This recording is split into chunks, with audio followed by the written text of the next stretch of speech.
preference? Do you want their cameras on or off? I would love them on. We'll talk about that a little bit, but I like high participation and I like to see your faces. So yes, I don't care if you got your hair done or you don't. If you're in your pajamas, I don't care. So it's all good. All right, yeah, so as many people that can touch your videos on, please do. It does help with that collaboration and group concepts and things of that nature. Cool? Absolutely. Alrighty, guys, so I'm gonna intro Drew. I'm super excited for this. And if you hear an echo, it's because I have it in the office and I'm gonna cut myself off after this.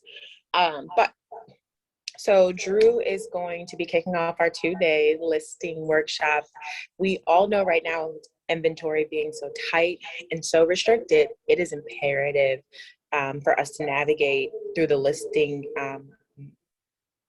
portion of the business and focusing on that. And so this is a perfect time to introduce this so that you guys can build up your confidence for going on those listing presentations, those listing appointments, and sealing the deal every single time. So Drew has a great tenure in the industry, and he can talk a little bit more about that, but he is a great person to kind of guide us as icons at the forefront of the listing inventory. Thank you. Awesome. All right, well, let me share my screen. But before I do that, I wanted to make sure that I emailed you guys, and I also just put it in the chat box. I don't know if you guys see it, the workbook. I'd love for you guys to be able to print this off, or if you guys have, if you're fancy and you have a double screen, be able to use that as a guide, because I'm going to be jumping between the workbook and the screen that I'm going to be sharing with you. Very interactive on the workbook. I'll tell you, there's some fill in the blanks in the workbook, and there's also things that are not on the PowerPoint and that are not on the workbook. It just kind of comes out through conversation. So I want you to use that workbook as, I always call it as your listing Bible. I've been a coach for over 7 years, and we've always done these boot camps, and I literally have people still walking around with this boot camp material. So use it as your guide, add to it as you go to more trainings, whether it's with our organization or inside your brokerage, but use this as a guide for your listing. So let me share screen. And then does everybody see it in the chat box, the PDF? Thumbs up. Does everybody see it, or do I need to reshare it? You guys see it in there? Anybody? Yeah, okay, good. All right, cool. Well, let's first, before we officially date, let's get to know each other a little bit. I feel like that would be appropriate for us. So let me kind of go through what I consider the rules of engagement. If I'm looking to the left, it's because I have you guys on a second screen, so it's not that I'm not looking at you, I'm just looking at you. So just like your icon leadership was talking about, this is coming at the best time of this boot camp. This is not a buyer boot camp. This is a listing boot camp. This is for fundamentals and advanced level agents in the industry. So make sure that you're following along throughout the day. Our time together is from 1 o'clock to 3 o'clock, which will go by in like 5 minutes because there's so much content. If you're looking at your workbook, we are going to get through 4 sections. They're super, our goal is to provide a ton of actionable, practical, simple strategies so you become that listing ninja, especially in this market. And in my opinion, you should always be in that market, right? So I want to make sure we have fun, make sure we have interaction. I'm a pretty laid back guy, so I do have the chat up. If you want to throw some questions in the chat, I'll look at those from time to time. But don't be shy. Unmute yourself, interrupt me. I'm good with that because I know Zoom, sometimes it's a challenge to figure out who's talking and who's listening, but I'm okay with you guys unmuting. I do want to see your faces as much as possible.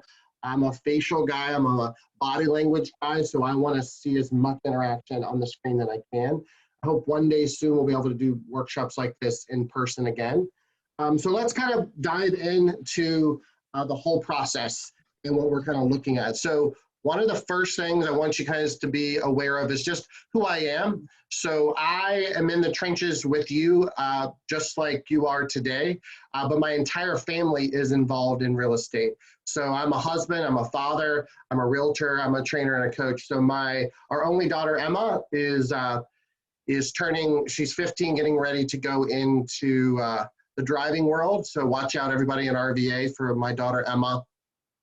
But I left a sales training position in Nordstrom 15 years ago to jump into real estate. And so a lot of what I'm going to coach and train you on today is my personal experience with building my team, as well as building my own real estate brokerage. I own my own real estate brokerage and then sold it to a franchise in Lynchburg.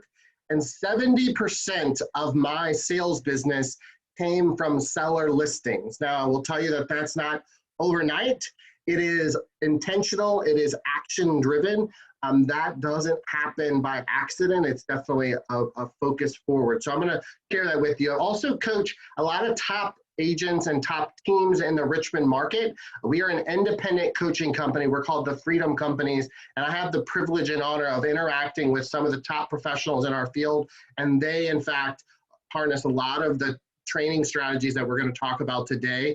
So it's not just me, it's not just them, it's our industry as a whole is what we need to focus on. And if you're looking at inventory right now with the buyers that you have, there's no houses on the market, right? So one of the things I want you to take away from today is that you either control the market or you are being controlled by the market, right? So you are the employee or you are the employer, right? As a buyer's agent, love buyers, right? We need them, but you're an employee, you're not the employer, right? And so we're going to teach you strategies today and tomorrow, 4 hours jam-packed, on how you can be the employer. You can be in control of your income, your time specifically. And so that's what we're going to dive in today. All right. So a little bit about me, you already heard about, but my love of my life is my little Shih Tzu, Levi. I don't know if you guys, and I put this one in here. I look like a bobblehead. I am from the Midwest. Originally, I'm from Indianapolis, Indiana. I moved to Richmond almost 20 years ago when I met my wife, Kimberly. We have been married for 20 years. So I totally understand that concept of transplant and moving to different parts of the country. I've lived in 6 different states, but many of you I know from the ICON family are born and raised in Richmond. You have roots here. You have a sphere of influence that I didn't even have. So I do want you to unmute yourself just for a minute. Give me a little bit of your experience. So you can unmute yourself or put your hand up. How many people have been in the industry for a year or less? A year or less. I'm going to look at my screen by raising a hand. A year or less. 1. All right, good. What about anywhere between like 2, 3, 4, 5 years, kind of that 3 to 5 range? Who's been in the business that long? All right, good, good. All right, so good, some good mix of experience. And anybody who's been in the business more than 10 years, raise their hand or give me a shout out for that. Awesome. So I'm gonna need all of your participation because we're all in this together. And again, this is not just a foundational class, this is a master class. So we're gonna pull all of our strengths together. Anything else that you want to add to the conversation, I encourage you to do so because we all can mastermind and collaborate based on our experiences, right? So what are you going to get out of this session, right? You're taking a time away from your family or your business. I'm not going to read all this too, but I want you to be interactive. I want to have those cameras on. Also, you can put your questions in the chat box or what I call a parking lot. When we take breaks, I will stay on the Zoom while you're going to the restroom, grabbing a new drink or something. I'll be happy to field those questions on those breaks. So if you feel like you don't want to interrupt, then you can absolutely hold your questions. Just write them down because if you're like me, I always forget my questions and sometimes my train of thought. There is a section in here what we call the self-study moments. You're going to get a little bit of quote, homework tonight. It's 2 things. It's very simple. I'm going to walk you through. But the reason why we do a self-study is because this is the do training, right? Well, the things that we're going to implement today or we're going to learn today is about implementation. And so the reward for that is we're going to provide you with a pre-listing packet that's completely customizable for you guys and a listing presentation, app producing listing presentation. So once you do the self-study, I'll be sending you links to that Canva They're both in a Canva presentation format, and you can customize them, and you guys will be listing rock stars for that. So make sure that when we get to that self-study section, you take notes on that. And if I'm your coach for 2 days, right? So if you need anything from this point forward to tomorrow after 3 o'clock, you can text me or email me throughout the day. If you're stuck, you need clarification, I'm happy to provide some resources. You can see my phone number and my email on the screen. Screenshot it, add it to your phone. I would love that to be a contact and also be connected to you with social media. All right, so let's get started and let's jump right in. One of the first things is that I love books. I don't know if you guys are into them. And one of the things is I realized in real estate early on is that many of us have come before us, right? There's so many real estate agents in your brokerage and other brokerages throughout the United States that have done real estate for a long time. So what we're going to do today is I'm going to very quickly mention several books. If you look at the back of your workbook, I have all the books I'm going to reference in the back. There's 6 of them. I am an avid reader. I love podcasts. I love audibles, things like that. So when you see this icon on the book resources, I'm going to reference some of the pages and some of the books that you can kind of dive deeper into. This isn't a book club, so I'm not going to dive too deep into those books. I am wanting to kind of allow you to see some of the knowledge that other people in our industry have to offer, okay? All right, so let's first start with kind of our mindset. If you follow me on social media, you know I'm a big mindset guy. I do Mindset Monday every Monday, 9 a.m. on my personal and my business page. So let's talk about this. In the book, Think and Go Rich, it talks about be, do, and have. So you may be working with a lot of buyers right now, right? And that's who you are right now. You're kind of following the trend of what the market is. There's a high demand in that buyer market, right? They're wanting to buy houses, right? But we need to think about this in a different framework, right? Become a listing expert, do the activities of a listing expert, and have the abundance of listings. If you're in your workbook, I'd like you to add a 4th one underneath that. So we have be, do, have. I want you to actually add underneath that is give. G-I-V-E. Give back to the community, because once you become a listing expert and you do the activities consistently and you have that abundance, you have the ability to have the freedom and choices to either give to your church, give to your nonprofit, give to your family, provide more for you. And I'll tell you, in 15 years in the business, listings are the way to go. Because they give you so many opportunities that buyers just don't, right? So I want you to kind of think about that. I put some questions on the right-hand side. I won't go through them 100% now, but I want you to think about, how do you think, if you see other icons in your business and maybe in your brokerage, how do they act if they're a listing expert? What do they know as a listing expert? How do they market themselves on social media as a listing expert? And how do they find those seller leads? And then what skills and what do they do to keep that momentum going? Those are the focus questions that I want you to think about throughout the 1.5 to 2 hours that we have today, as well as what we go into tomorrow. Because they're not doing it by chance. They're not stumbling across these listings because we already know it's hard enough to find them. They're action driven. They're focused on doing that, right? So it's got to start with be, do, have, and then give, right? So the first thing I want you guys to turn into your workbook is this. This is on page 2 of your workbook. Sellers hire local experts, right? You are the economist of choice. They need to feel, sense, and know that you know Richmond inside and out as far as with the real estate market and everything that's attached to it. We're not just selling houses, we're creating businesses for other vendors and other restaurants. The more that we affect the housing industry, we make an impact in our local community, right? So if you're filling in the blank there, sellers hire local experts. That's what they're expecting. You're going to be more on an interview style with the seller than you ever would with a buyer. So I want you to kind of think about that as we go forward. Experts know the market data, right? Can you rattle off what the increases were last month? Do you know how many listings are actually on there? Are you looking at hot sheets? Are you looking at things that show that you're the expert? Or are you at a local restaurant and somebody says, oh, you're in real estate, how's the market going? And you're like, oh, it's great. Or are you being really specific? Well, actually, it's up 8% from last month. We're really, we do have an inventory shortage, but we actually have a high demand opportunity for sellers to make a profit, right? We want to show statistics because we are the experts. And the last one I'm going to highlight here is experts know where the puck is going, not F, with a P, right? Know where the puck is going, right? So we're going to look at market data. So one of the first things that we're going to challenge you to do is, where do you find that data? I'm going to show you today, and that's going to be important. So the first book reference I want you to kind of see here is Grit. How many people, by show of hands, have read this book? You guys, anybody? Grit? Angela? All right, well, should go on your book list for sure.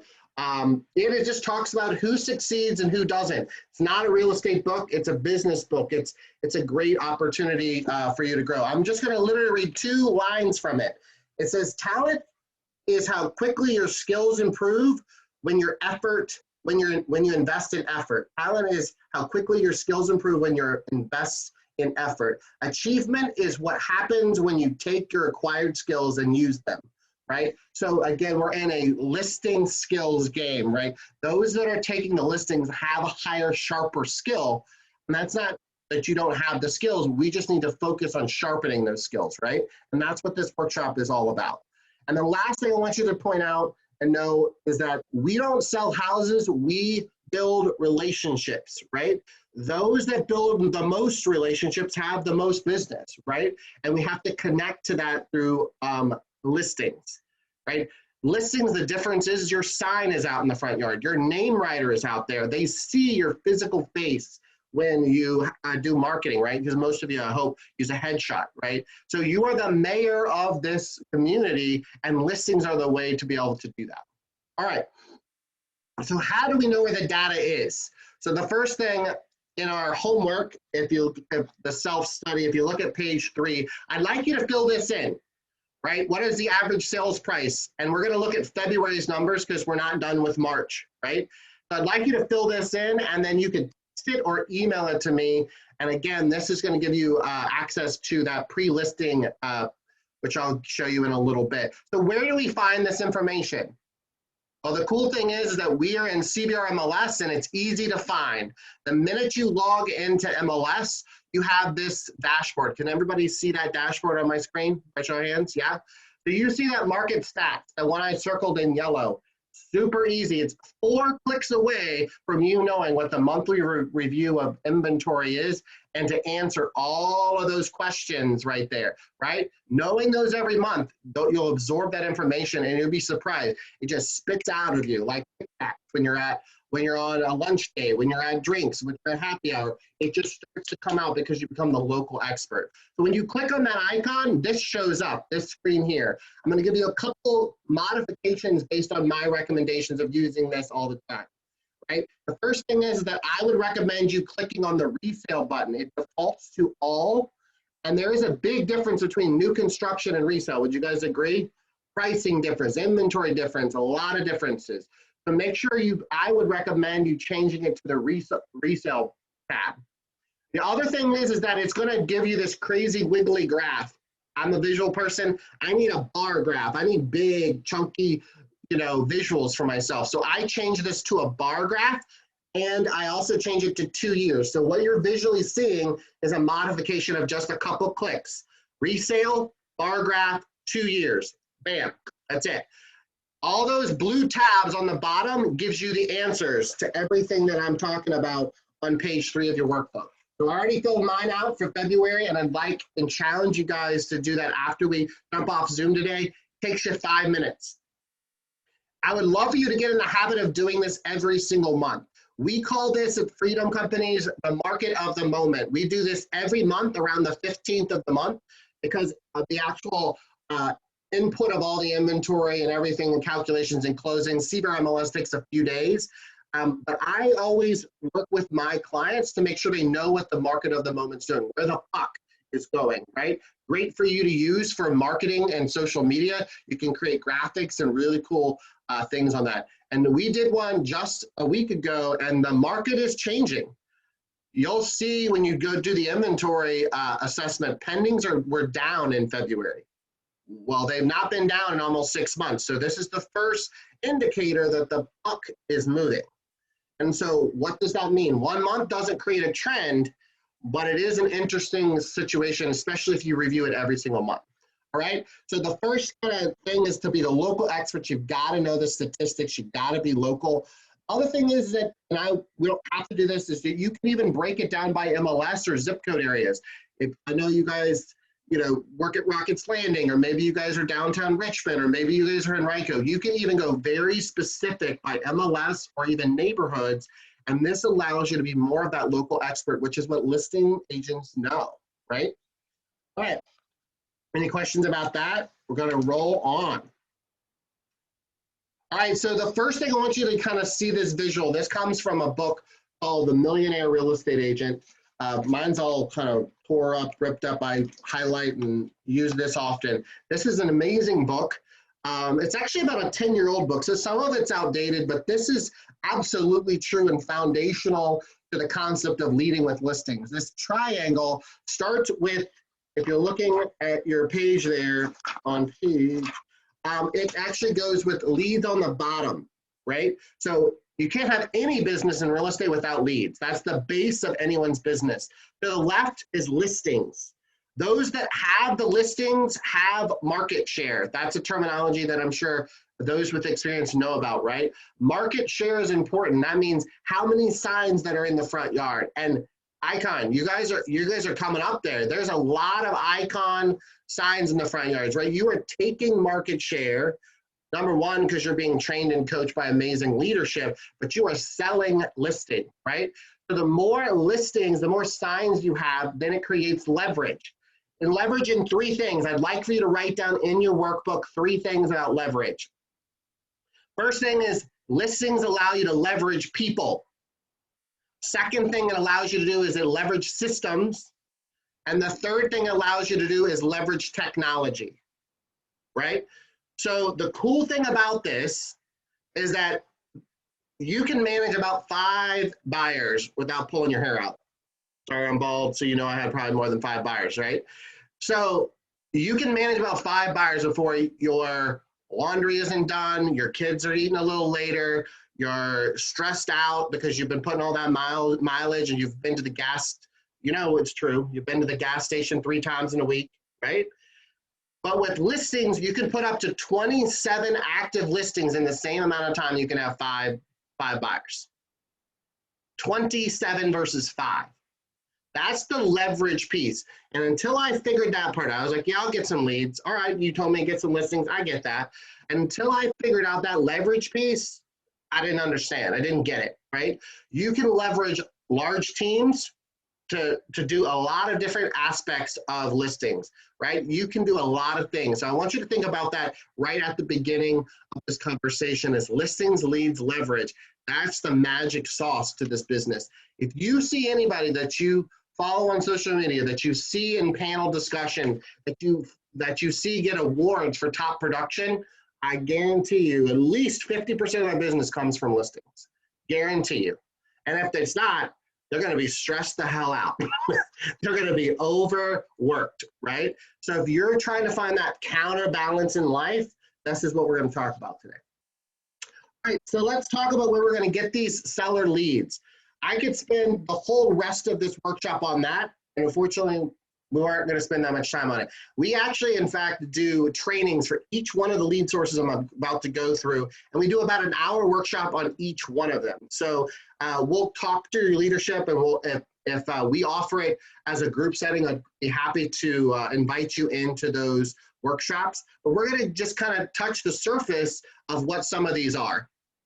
The first one, if you're looking on page 5 of your workbook, your sphere of influence represents 48% of your seller business. If you're tapping into your sphere of influence, the correct way with the right messages, you should at least get 48% of your leads coming in from that method. And you're saying, well, all my leads are coming from my sphere, but they're all coming from buyers. They're giving me buyers, right? They're like, my uncle, my brother, my cousin wants to buy, right? There may be a miscommunication. What are you asking for? Have you ever put something out in the world that you didn't want? You know, I'm tired, I'm tired, I'm tired. Guess what? You're tired, right? So be careful. Are you asking, hey, I am looking for a seller that wants to look at, list their property in the next 60 to 90 days? Or are you using an old school script that is, hey, do you know anybody who wants to buy, sell, or invest in real estate? We're not using that anymore because we don't need more buyers. Let's just keep it real. We need listings, right? So be careful what you ask for with your sphere of influence. What are you mailing to your sphere of influence? Be bold. Say, we need more listings. What you got, right? Make sure that your sphere of influence, they'll give you what you want as long as you ask for it. Second is social media. I follow a lot of you guys on social media, and I would hope that we can connect more after this. But I'll be honest with you, I love y'all, but you guys are real heavy on your buyer social media. When you're posting on social media, is it attracting seller leads or buyer leads? When you do a social media post, do you have 55 inboxes of somebody saying, I want to buy a house? Or do you have 5, 10, 15 people that are actually saying, hey, I think I do need to list my house. I need to make some profit. I need to get this going, right? Your message needs to transition, and we're going to talk about that today. Open houses, seller focused. No offense, again, love buyers, but open houses are built the wrong way. They're not to get buyer leads. If you don't do an open house and get 2 listing leads out of it, you're doing it wrong. I'm just telling you, right? And so there's strategies out there to focus on seller-based listings, focusing on the neighbors. The neighbors see the sign across the street. You know they Googled it and figured out how much it is. You know they're looking at it. You know they're judging it, going, oh, my house is prettier than that, right? So how do we leverage that, and how do we get the opportunity, well, while you're already in the neighborhood, get the seller, the neighbor to connect with you, right?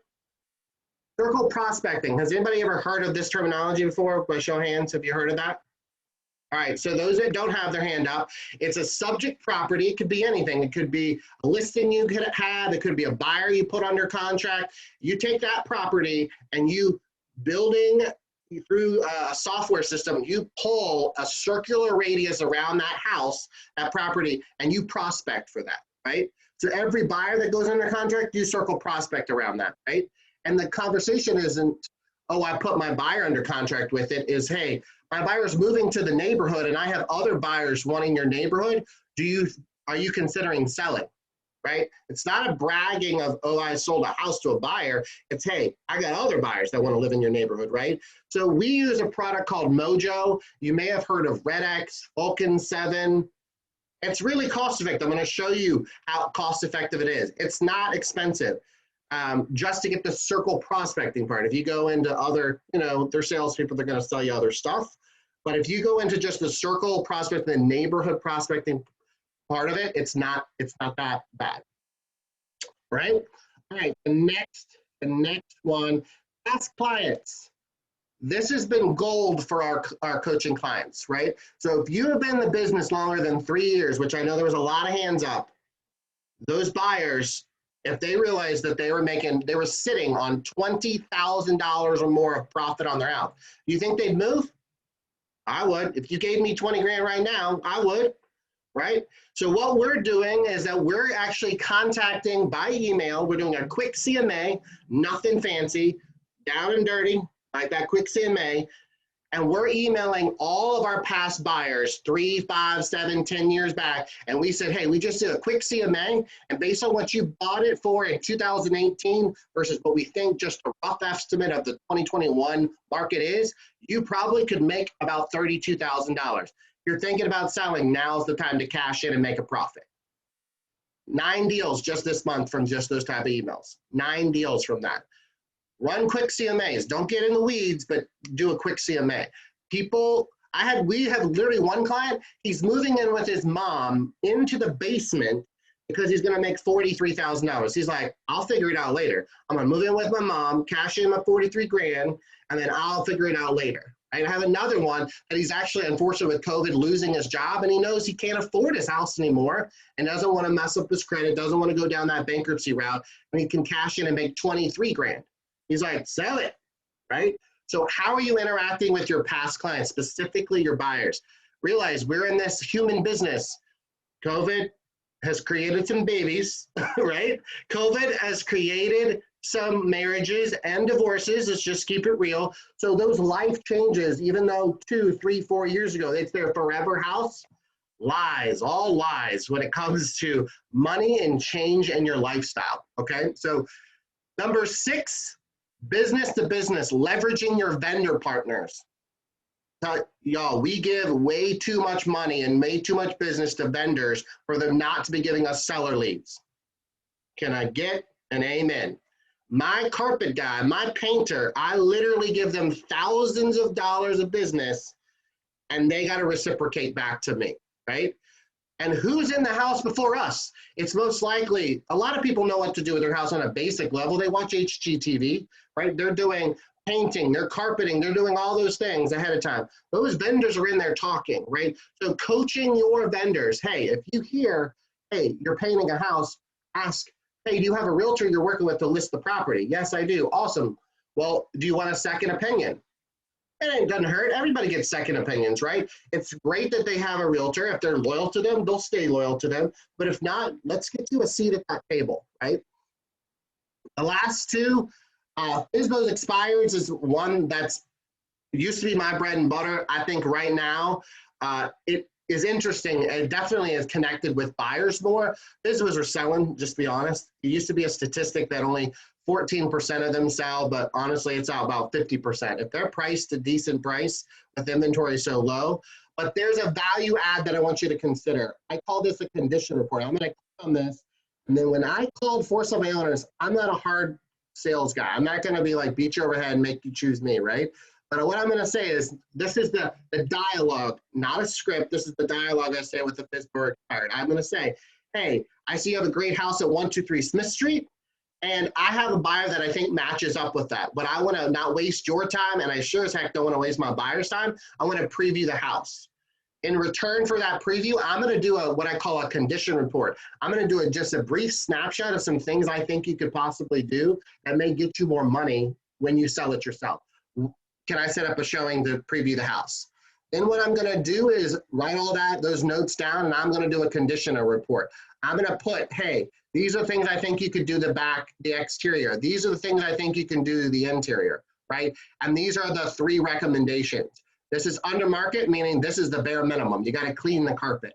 Number 2, maybe switch it with new carpet. Maybe that'll get you at market value. And number 3 would be highest market value. Maybe switch that carpet to LVP or a hardwood floor, right? So I'm going to PDF this and I'm going to send it to them. Now, I will tell you there is what I'm calling the crumbs. I am now going to do follow-up with these people. I'm going to say, hey, I know that suggested you doing an exterior power wash. Do you need a power washer? Because I got a reliable guy that's really cost-effective, right? So if FSBO's expired, I didn't hit them on the head and nail the listing appointment right away, but I nurtured them. I built these crumbs to where I could do follow-up up to 3 and 4 months. And then what happens? They call you. They literally, Drew, I need you to list my house. I'm like, who are you again, right? And it's because FSBO's and expires, if they don't sell, they are going to default to a realtor eventually. All right, and the last one there, let me see, is farming. I have 2 particular coaching clients that literally, one made $56,000 in gross income last year, and the other one is on her 2nd year making $90,000 in gross income from farming. Now, that is where listings are king, right? So there's 3 types of farming. There's a class that I teach, and I kind of talk about what we call a turnover rate, but there's geographical farming, which is kind of the known one that all of us in real estate, it's that neighborhood farm, right? There's social, and then there's economic. Social is fun, right? If you're a beer guy, you're farming all the breweries. If you are into makeup, or if you're into equestrian, whatever your social circles are, we're gonna farm that. I have another amazing lady that has a tennis league, and she farms the hell out of her tennis league and getting listings like crazy. And then economic is more seniors, downsizing, first-time home buyers, not necessarily listing-based, second homes, luxury listings. So going after those three segments are also really good options. So let me pause there for a second. Anybody want to unmic anything? Unmic, like you're unmute yourself. Any questions before we go into anything a little deeper? You guys, any other seller leads that I don't have on my screen? I have 8 of them, but you guys got some great ideas out there. Any other ways that you guys are attracting seller leads? Because remember, if we don't have listings, the rest of that pyramid doesn't get built. I'm going to shut up and give you guys a minute. Anybody mute, chat? I can do it in here too. Yeah, business networking. Volunteering, nonprofit work. Nonprofit, yeah. Absolutely, and that's kind of that social circle. The more that you can interact with those, because of like-minded people want that. Absolutely. Thanks, David. Anything else? All right, well, let's keep rolling on. So in your workbook, I also have a social media and a property condition example. So I want you guys to turn, it's not on the PowerPoint, it's in your workbook. On page 6 is your social media seller system. So first thing is 10 posts a week. You're gonna say, wow, that's a lot. It's 2 a day on your business page, right? So these are some topics to consider. Before and after renovation posts, inventory updates, inventory update trends, white cabinets versus dark cabinets, right? Refinance or interest rates, right? Seller testimonials, not buyer testimonials. Downsizing tips, new construction tips, right? And the last thing, if you look at this in our manual here, we use what we call the 5-3-2. You cannot blow up your social media feeds with just real estate. You just can't. People tune it out. I always give the example. It's like Charlie Brown and the teacher. It's like wah wah wah wah. They block you. I'm telling you, they silently block you. I do, right? And I'm in the industry, right? So 5 community posts, because we're going to do 10 of them, right? 5 of them have to be community posts. 3 of them seller-focused real estate posts, and then 2 behind-the-scenes posts. Why do we use that method, 5-3-2? First of all, you're the local expert. So you do more than just sell houses. You recommend restaurants, you recommend vendors, you recommend parks, you recommend where your kids go to eat, right? That you do all kinds of great, amazing things, right? Where you get your nails done, where you get your hair done, where do you get the oil change from, right? You're the local expert, not the housing expert, you're the local expert. And then seller-focused posts, be careful, guys. You guys, again, I think are heavy on buyer posts. And then behind the scenes, everybody watches HGTV. Have you had anybody in your world ever say, oh, I want to be a realtor? Oh, I would love to be a realtor. I've dreamed of being a realtor. You know, we don't drive around in Ferraris and have cocktails all day, right? We're working, right? So you need to show them the behind the scenes stuff, the not so pretty glamorous stuff. It's okay. It's all good. When you're mopping the floor before an open house and when you're cleaning out someone's closet, put it on there. Show them real life, because that's what sellers look for. They look for somebody that's got that grit and that hustle, not just the glamour behind it, right? And I love the glamour. I love all that, but realize that people on the seller world are realizing that they need somebody that is really getting in there and doing that dirty work, right? How are we doing? Are you getting good stuff out of it? 20 minutes in? You got lots of notes? Got more to go. Yes, Desmond? Did you have a question? Oh, no, I said absolutely. We're getting good stuff and taking notes. Good. Yeah, I know your time is important. especially with the 5-3-2. That's very good. Easy, right? You can Yes. apply that. 5-3-2. Just keep at it. And then any of those other organic posts you want to throw in there, that's up to you. But at least if you get that 5 through 2, you'll be good. All right, let's keep on rolling. All right, let's say you got the lead, but now we need to qualify the lead. I see this all the time in buyer world, but seller world's the same thing. We're chasing all these leads and then they don't end up selling their house with you. Or they list their house with somebody, but it's their cousin's mother's aunt, and you are pissed off. Amen. Have you ever done that where you went on the listing appointment, you gave them the vendors, you've done all the value adds, and they list with their cousin? And you're like, really? He's been in real estate for 5 minutes, right? Right? So we need to make sure we're tracking our leads. So I'm a huge pipeline person. Database, I love them. I love coaches that talk about it, but I think we're using it the wrong way. So I'm going to kind of work through this with you. So what the difference is, a database right now shouldn't be just a spreadsheet. In fact, it should not be a spreadsheet, right? So that's something I want you to kind of think about. Hope you're all using it. What is the database? Do you guys have an in-house database that you guys use, or do you have it ones? I don't know the answer to that. So what database, what's the name of some of the ones you guys use? Use as far as CRMs go? Yeah, CRM. HubSpot, Realty Juggler. Yep. So you've used a kind of a mixture. So I use a mixture for mine. I have more than one CRM for different purposes. Well, the reason why I asked that is because regardless of what CRM that you have or your brokerage offers, the key is using the daggone thing. If you don't use it, it's a waste of hardware. So I coach a lot of people from different brokerages, and the first thing I want them to lean into is using the database, right? So a spreadsheet is not a database. And I had top producers that sell a lot of houses that use a spreadsheet, and then they converted to a CRM, and they've literally doubled their business just by doing that. Listing business, right?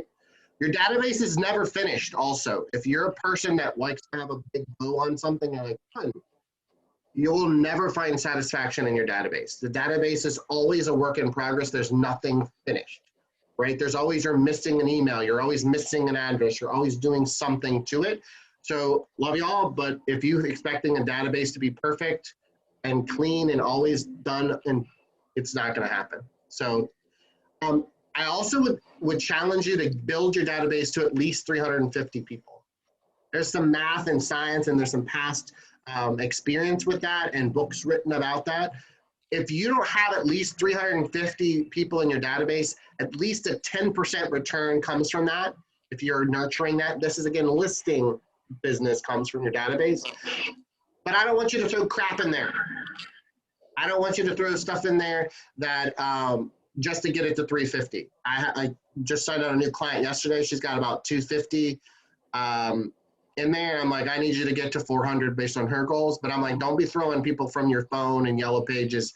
Like, let's make sure you know who these people are. If it says John Smith and you don't know who the hell John Smith is, you don't put that in your database, right? I believe in quality over quantity when it comes to that. Enriching that soil is kind of thing, working through that. So what piece of contact information do you think generally is missing from people's databases?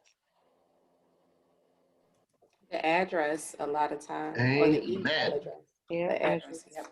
Yep, 14% of all contacts on average have an address. But when you're trying to attract seller leads, how are you going to do a CMA when you don't have their address? Right? How are you going to mail them something about how you have all these listing opportunities and all these value adds that we're going to talk about today without their address? If you're a listing focused person, that's the info you need. Like, that's what you need. So the first thing is I use this fun free FREE website, and you guys can set it up. It's called ineedyouradress.com. Fill it out, throw some photos in it. It's got to fill in the blank. It creates this URL. Everybody knows the URL top, right? You can use this private message through Instagram, Facebook, throw it up there. But you notice I don't have my headshot on here. I got my family on here because nobody likes spam. Nobody likes giving their information. They're going to be sold to like some, I don't know, some foreign business out there, right? So make it fun, right? So this is kind of what I put on here. I'll read this to you and then we'll kind of move forward. Is, hey everyone, we love receiving mailbox love and want to return the favor. Provide us your your address, even if you think I have it. Fill out this form so we can keep in touch throughout the years ahead. I promise to save it this time, LOL. With gratitude, the Demery family, Drew, Kim, Emma, Levi, and Rango, right? Make it a personal experience. We're in a human business, right? This isn't a business transaction. So one thing I would challenge you to do is if you're at that 14% or less, that's an average. That means some people have way less than that. Look at what addresses you have in your database and start connecting with them, because some of the strategies we're using, if you don't have the address, sorry to tell you, it's going to be a challenge, right? All right. There's 4 laws to building this database. Build it, feed it, communicate with it, and then service all leads. That comes from this red book that I was mentioning before. The build it suddenly is the easiest part. If you're a new agent, you're not thinking that, right? To get to 350, you're like, holy Jesus, how am I going to get to 350? I get it. But you'll get there. You're going to build it. But those experienced agents, those 3, 5, 10-year veterans in the room here, feeding it's the most important thing. Right? And so I coach people, when you're on the phone chatting it up, you need to have your database open and you need to put notes in there. When they say they're going to Disney World next week, you type in the notes section of your database that they're going to Disney World in a week. When they literally say, hey, I'm having knee surgery next Friday, you put in the notes in your database that they're having knee surgery next Friday, right? I'm telling you, it's gotten me listings. Specific knee surgery situation, called her 2 weeks later. I said, hey, her name is Diane. I said, hey, Diane, I just wanted to check on you and make sure your knee surgery went well last week. She's like, oh my God, yeah, everything's good. I'm just kind of resting up. And we created a dialogue, and eventually she said, you know what, I do need to list my house. Why did she communicate with me? Why didn't she pick someone else? Because I showed that I cared, right? I showed that I remembered that she had knee surgery. Secret? I don't remember. I didn't remember. I called so many people, I don't remember, right? Feeding that database is the silver bullet. And sometimes when we're coaching and mentoring you and people in the industry, we always talk about the first one, build it, build it, build it, build it, right? It's all about feeding it and listing specifically, right? When you hear they had a new baby, that goes in your notes. Guess what? Eventually that house gets too small when that baby grows up and they're running around like crazy, right? And then they got a couple more kids, and then now they're homeschooling, and now they're done. They need a bigger house. I want you to really think about that. So let's dive into the opposite of that, which is that lead quality, right? So you got your database up and running, you got your lead sources up and running. So let's make sure you're spending your time on the right seller leads. So the first thing that I would coach you to do is using an A, B, and C system. If you're using some type of CRM that has something similar, I've seen 1 through 5, I've seen hot, cold, warm, I've seen red, yellow, green, but you have 3 lead sources. Use that, right? So when I'm coaching my people, I'm looking for the highest quality sellers and buyers, but highest quality sellers that are in their pipeline for 30 days. B is 60 days and C is within a year. And people are like, well, what about people in 2022? Well, they're D leads. They're on this year's pipeline, right? Keep them in your database, but they're not in your pipeline. But this is where it gets a little sticky. I want you to think about this. Right now, seller motivation. People say that seller motivation is low. People are skeptical about listing their property. Not true. The problem is that the people that are ready, willing, and able, there's a definition between each one. We have ready sellers right now, right? That's ready to sell. So I would put that, if you're in your workbook, ready, and then put to sell. Willing is the second thing. Are they willing to do what they need to do to get their house on the market? Are they willing to paint? Are they willing to rip out the carpet and put new carpet in? If the answer is no, if they're not willing to do those activities, then they're not a lead for you. Maybe they're a B or C, but those are not an A, highly motivated lead, right? So make sure they're willing. And then able, that they can pay for repairs, that they have a place to go, right? So sometimes we see all these hands of, yeah, I want to buy, yeah, I want to sell. That's the ready. And then are you going deep enough to the willing and the able? And so those that really get that really can focus their energy on the highest quality. And I'll tell you, when I was a real estate agent, the first 2 years in the business, we just had a baby, 2-year-old baby, right? When I got my license, my daughter was born, right? I was chasing every C lead there was. I don't care who the hell you were. If you were breathing and said you wanted to buy or sell, I was chasing after you, right? Until I realized that I needed to align myself with people that were ready, willing, and able. And that mixture doesn't occur, you're just chasing your tail. And so if I were to coach you and you don't have those leads, if I don't look in your pipeline, I'm going to show you in a second, that those 3 answers are yes, yes, yes, then I'm going to tell you, go find a new lead. And you're not going to like it, but that's the reality of the business that we're in, specifically seller-based. Let's talk about this pipeline that I keep saying, right?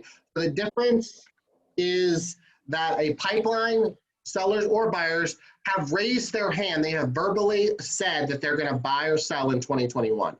A database is potentially everybody, right? Everyone's going to buy, sell 5, 7, 10, 15 years down the road. I'm on page 11 if you guys are following in your workbook. This is what we use at the Freedom Companies. We use a pipeline. In fact, I coach a large team. I was looking at their pipeline this morning. They have 176 leads in their pipeline, and they're all broken down by their teammates based on buyers and sellers. So this is a sample one that we use inside our organization, and it's a spreadsheet. I've used this pipeline for years, at least 10 years. It's nothing fancy, but it really works. ABC ranking, listing leads, buyer leads, notes, right? Anything like that. This is just accounting to keep up with how many leads I have. Lead source, lead date, huge. When did you get the lead? All right, so it's March 24th. All right, that's when it happened. What is the lead source? Sphere of influence, farming, where is that? When are they expected? First quarter, second quarter, third quarter. We're trying to build a pipeline. I coach a lot of people that have dual careers, and they're like, I have one that I coach, and she works at T-Mobile. And she's like, when can I quit my job? I hate my job. I hate my job. I said, when you get your pipeline full enough in those other quarters that you can keep the lights on, if you can build a business that's sustainable. I call it real estate roller coaster. We go up and we sell 3 houses and we sell 1 house and 2 houses, right? And it's stressful. So a pipeline allows you to see your cash flow. Look at this. You put the price in, you put the commission amount. If you have, based on your brokerage, your splits, or your team, it spits on how much money you're making, right? So in this example, a listing, they're making 34 grand, almost 35 grand. And this example, they're making 98,000 on their buyer leads. I'm not money driven, but I'm money motivated. I like money, I like nice things. And so I like to see that. I like to see that. And then once I'll cut and paste these down to transactions. Once it's physically listed and then it's under contract and then it closes, I move it down. A pipeline is leads. Once you sign a listing agreement, it's in MLS, it's no longer a lead. It's a client, right? So moving those down, it shows us the average price point. Are you low? Are you high? What are you focusing on, right? So I use this a ton on coaching people, and you can do that for yourself or your team. And then I create goals, and there's a mathematical equation of what it is. It's very simple right now. It's about a 3-to-1, which is not fun. It used to be about 50%. So for every 3 leads you have in your pipeline, 1 is going to do something. It doesn't mean they're not buyers or sellers are not ready to go. It's just our inventory is tight, right? So even if you have 6 pre-qualified buyers that are A's, you can't find a house for them. So it's that 3-to-1 ratio right there. So this gives us an example of what that is. So I personally believe that a pipeline is the most underused and underutilized resource and tool. If you look on page 11, there's a visual example. I have a lot of people, Sherry, I see yours in the back of your work space there, that have dry erase boards, right? So they have created these dry erase boards. We buy the magnets. You can buy a dry erase magnets on Amazon. They're like business card size, and we put them on there, right? And so when I coach individuals or teams, we're moving them like in the A's, the B's, or the C column, right? And we're like, all right, how many A's do I got? How many B's do I got? And I move them as we go through. I don't use the magnets. I'm constantly erasing. But I have a lot of people that say, I'm not a spreadsheet guy or lady. I like to kind of visually see it. Okay. So here's an example on the bottom of page 11, what I recommend those squares to represent. And I won't go over that because you have the workbook. Look on page 11. If you're a visual person, that might be something, but I'm telling you, you need to have a pipeline and differentiate the difference between a listing and a buyer lead. If they're dual, if they need to buy and sell, they're two people, right? They're separate transactions. Put those in the pipeline separately. All right, we're an hour in. How you guys doing? I was going to go a little bit longer until we have a break. You want to keep going? You want to take a break? I have a question. Sure. So with your pipeline and database, are you, because some CRMs will allow you to do an actual pipeline where you can drag and drop or chart, things in there. Yep. Are you putting all of this, because I know you use the spreadsheet, which I've heard different things about that because it's not live, with not live data. So are you doing the spreadsheet and putting them in your CRM? I do see it says in my database. So is that like your CRM and the spreadsheet tracking that you're doing? Right. So we've tried it over the years both ways. Like CRMs finally incorporated a pipeline, which was amazing. I'm glad they did. But the problem is you're not touching it every day. So what we literally, if you see any of my coaching members that I've coached for years, we put them in the database with the pipeline, but then we couldn't pull them out and touch and talk to them as often as we should. Because this is especially right now, we're doing a lot of off-market deals. I don't know if you guys are, and we actually are collaborating with our pipeline. So we're like, hey, you agent have a buyer and you agent B have a seller, right? Let's try to match them up. So I guess it depends. I would say we see more value in a separate tool. It's double work. I mean, you're not putting their phone number on there. You are putting their name. But, and also a lot of people like the spreadsheet because they kind of use it as a call list. Like they just say, all right, I'm calling my A leads today, my B leads today, versus your database is 350 people, right? And half the ones you're talking to maybe aren't even looking at buying or selling, right? So I would say I would recommend having it separate. But I understand, hey, if you use either one, again, if it's like a CRM or a pipeline, as long as you're using it, the best use of your time is what you need to kind of make that decision for. Awesome. One more question for you. Are you able to share like a copy of that because it's already formatted nicely? Are you able to share a copy of that so that we don't have to like go and create our own should we decide to do that? This is like our little proprietary one. So I know it's a spreadsheet, but we've spent time getting it all right. So I can give you some recommendations. You can take screenshots of it, all that good stuff. But I wouldn't be able to give you that per se unless you coached or trained with us directly. Okay. Understood. But I love to ask. Always ask. Drew, I have a quick question. Jasmine, suggested some of her systems that she currently uses for, but I don't think I heard you state any that you like or that has worked. Yeah, I'll give you a couple. So a lot of my recommend for yourself. So Lion Desk is one, and Follow Up Boss are two that a lot of my clients like. And then some of the brokerages that have kind of their in-house one is called KV Core. Those are the three that I've seen the most consistency. I like a CRM that's simple. I used to use Top Producer for years, and I'm just not techie enough. Or I don't know what it is. It's just too in-depth for me. I like to get in and get out of my CRM. So I would say Lion Desk, Follow Up Boss, KV Core. Also, they're cost-effective. They're not crazy expensive. So does that help? Yes, thank you. Okay. Let's I have a question really quick. You were talking about the visual people who are visual. Mm-hmm. Yeah, I have a board as well that I kind of transfer to, and I'm trying to figure out what are those. Did you say what those little blocks were at the bottom? Because I do dry erase. You see right now. You have your workbook on page 11. You have it. And so if you look at the little block, if you Google on Amazon like magnetic dry erase, they look like business cards. You can order like a 20-pack for like $10.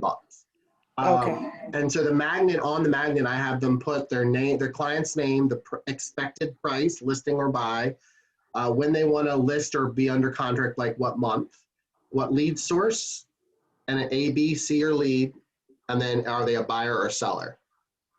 Perfect. 1, 2, 3, 4, 5, 6 things on that little business card thing. And again, it's great because they're magnets because you just move them around. And then when I'm creating the board, you want to based on quarters, right? Because your business is, so we're in second quarter. And so I want to know what do you really have in your pipeline for second quarter, third quarter, fourth quarter. So I move those magnets based on that. Does that help? Yes, it does. Thank you. Sure. All right, well, we got an hour left. I will give you a break, but we haven't even gotten to the fun stuff yet.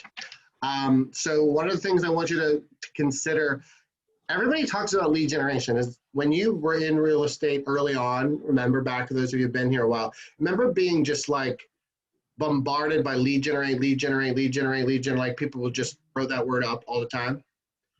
I think we're in a different, a shifting or transitioning market. We're in a lead catching market. I don't know about you, but most of my clients have enough leads. They're just trying to find the right quality of the leads, or trying to find the right listing. So I want to make sure that you are leading in the right way. So you now have a lead. I want you to have a lead catching form. So I'm a big Google guy. Like, I love Google. And so I would recommend you need to take a lead intake form, a seller intake form. And this is a Google form that we use. So this is the back end of a Google seller questionnaire. So they would fill this out before your appointment. In fact, I have one gentleman that gets a lot of internet leads, and he's got 2 of them. He's got a buyer one and a seller one. And the minute they're like, yeah, I'm thinking about selling my house, he private messages this link to them. It says, please fill this out and we'll schedule a Zoom appointment. Same with the buyer, right? It's questions that you need some additional information. It's not just how many bedrooms and how many baths, right? Why do you need to sell? How much do you think your house is worth? Just a lot of different things. Well, what happens, has everybody used Google Forms before by show of hands? Have you used them before? They're easy to set up.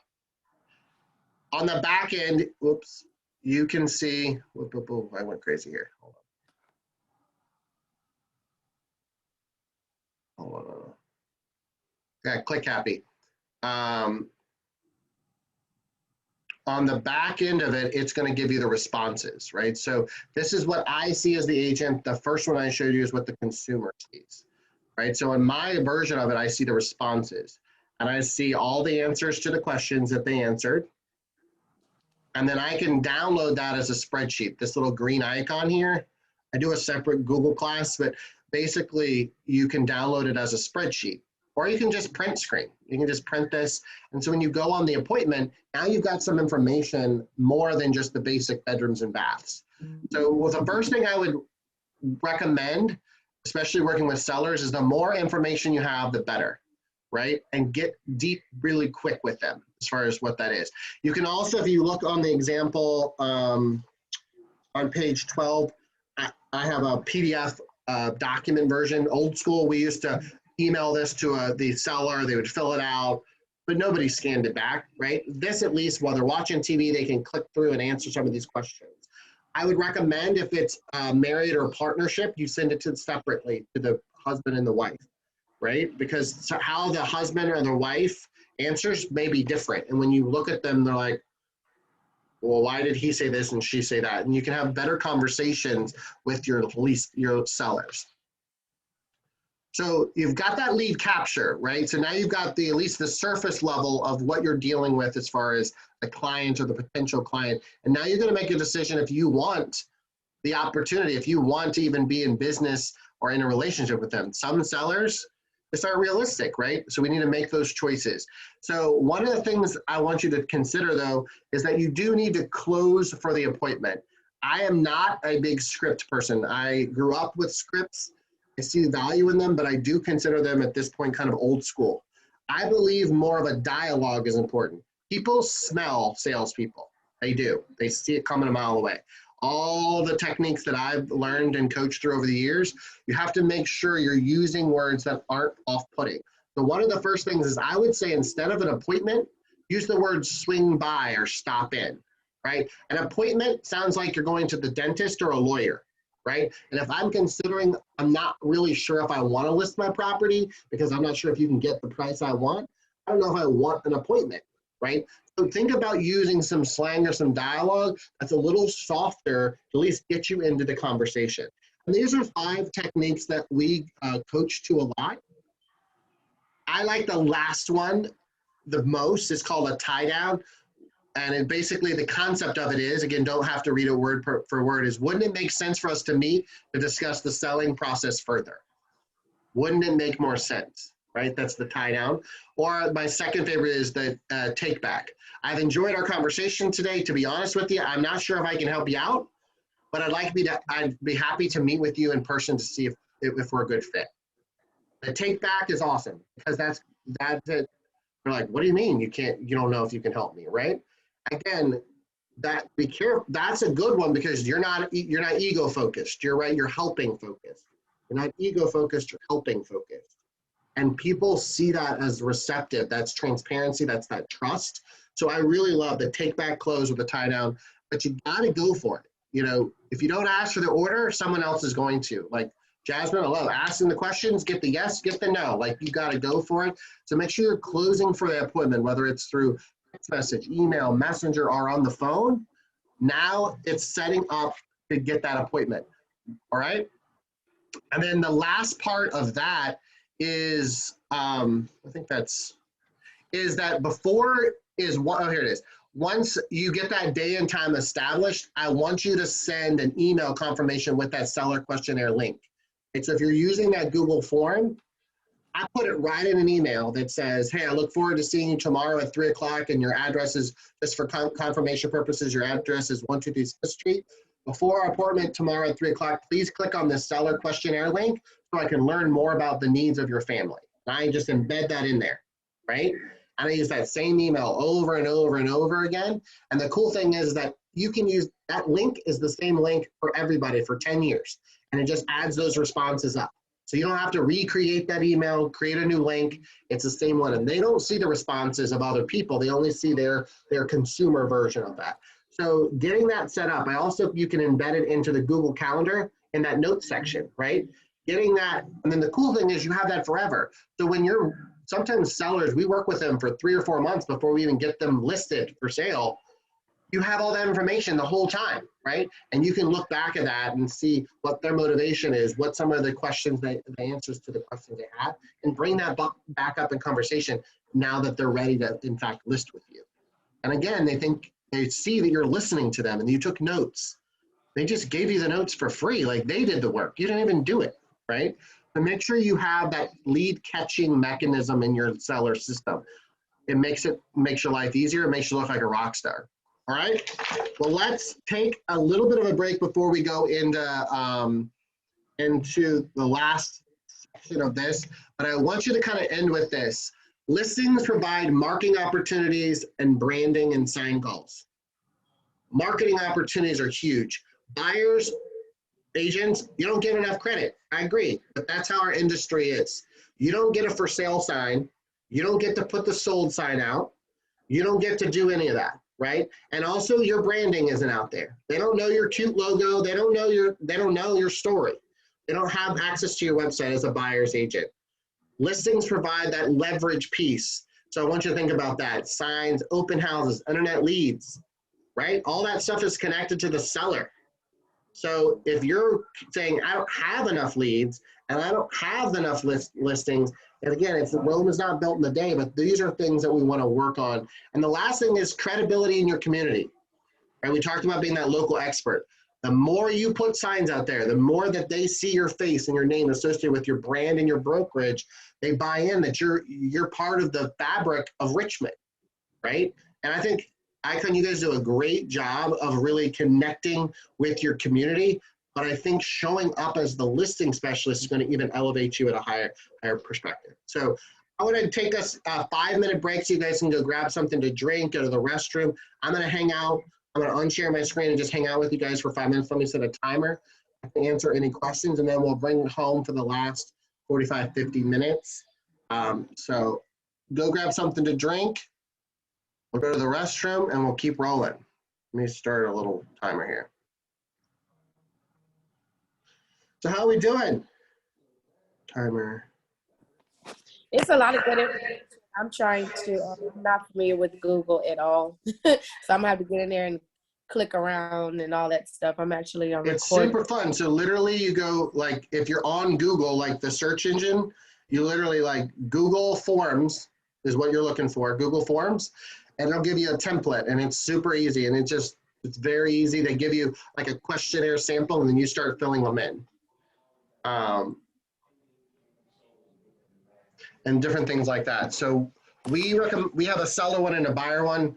It just makes your life easier. I use them all the time. Believe me, I'm not a techie by any means.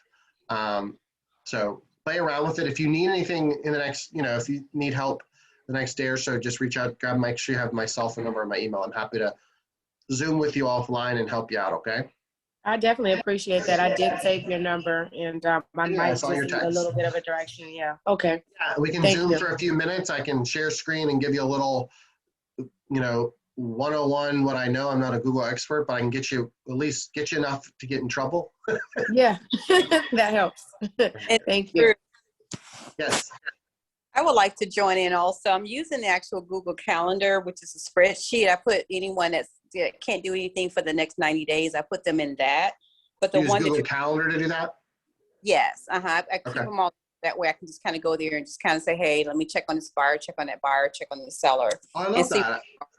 So I use that, but I wanted to, the one with the Q&A, I would love to also get with you. I'm going to click around for it, but get that, and because I love that on there. So yeah, absolutely. If we want to, this is my first introduction to your brokerage. So any other little side classes we always want to come up with, we do a lot of different things for different brokerages. So whatever your gap is, I'm happy to, and they're 30-minute things. Nothing, you guys are smart. Once you get the direction, you generally can kind of get rocking and rolling. So happy to set that up if you need to, okay? Just reach out to me, text or email, and we'll make it happen. Will do. Thank you so much. We're pretty much on time. We're like one chapter behind, but I like to talk and get excited and all that good stuff. So we're going to try to roll through this. It's very good. Good. I don't know how many people we have on here. We have 20 on here. Anybody that didn't come to today, your counterparts, text them, be like, you learned something day 2. So if you have more people join tomorrow even. Right. I know everybody, we all have our group text chains. So if anybody wants to jump on tomorrow, we're recording this, of course, so they can always look at it. But we all know how busy we get. Who has time to watch a 2-hour video? Nobody. So any questions while we have a few minutes? We have a couple minutes before I'll reshare screen and kind of keep rolling. Yeah. I had a question. Sure. Drew, thank you so much, one, for providing this information and helping us out. And I wanted to know if you do anything for like your referral, folks that refer to you. Like, do you have some type of referral program? And you may have mentioned it, but I didn't hear anything about it. We'll talk a little bit about that on day 2, like your sphere of influence, your people that are giving you leads and things like that. Yeah, I am a big fan of loving on your people. Like if you're looking at my profit and loss, like where I spend my money, I spend a lot on loving on people. Like I will, you're one of my referral partners, you got a new puppy, you're getting something dropped off at your door. Like, that's just how it is. You have a birthday, and we'll talk about that. You're getting a little cupcake from the local bake shop, right? So I'm a big fan of that.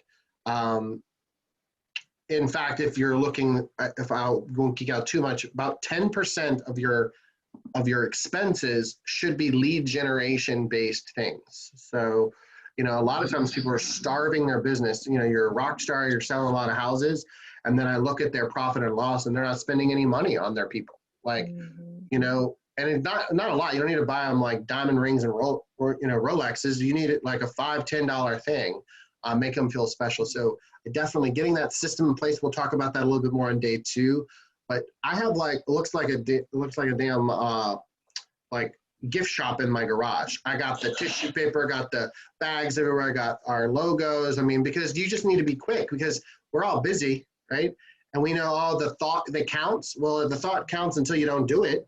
Right. So I just literally have stuff on the go, like random, cookies and cups and just stuff, and I'll throw it in a bag and some tissue paper and drop it off on my way to, to dance class or something like that. So having that stuff ready to go, it totally makes a difference in your referral-based business. That's perfect. Thank you. Absolutely. All right, well, let's kind of hop back to it. We have 45 minutes more together. We have a lot more to cover. But I wanted to, before we, I'm going to share screen, is I want you guys to really think about what the things you're going to implement first. I throw in a lot of ideas, but the key thing is that we want to, each day, I want you to really focus on 3 things that you can implement within 48 hours. So day 1, 3 things, and then tomorrow we'll spend time together in 3 things. So I'm going to ask you that at the end. We got 45 minutes left together. So highlight that, yeah, is there other things you can implement after that? Yeah, but I want you to identify 3 things that you're going to put into action in the next 48 hours. So if you already found some good stuff on the first hour and 15 minutes, maybe grab one of those and highlight those as your highest priority. All right. Everybody see my screen good? We're good to go. All right, David's good. All right. All right, cool. All right, so let's roll on. And I talked about this. This is kind of the final piece of the puzzle, is that leveraging your time is probably the biggest thing with the sellers, right? Prepping, yes, staging, all the things. It doesn't say that it's less work. I didn't say that. There's no joke. If you're a listing agent, you work hard for your money, right?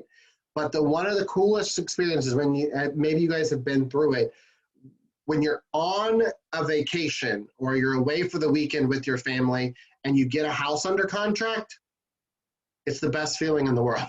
Like, it just is. If you feel like you're sleeping and money is going in your bank account, it's just a different feeling. Because with buyers, you're going to all those home inspections, you're driving it around, you're Ubering, right?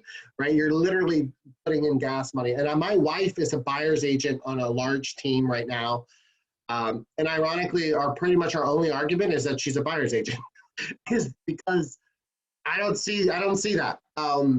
And so I would say I've always led with listings, because I always thought I don't want to be working all the time. I want to be at the beach or the river. I want to have fun.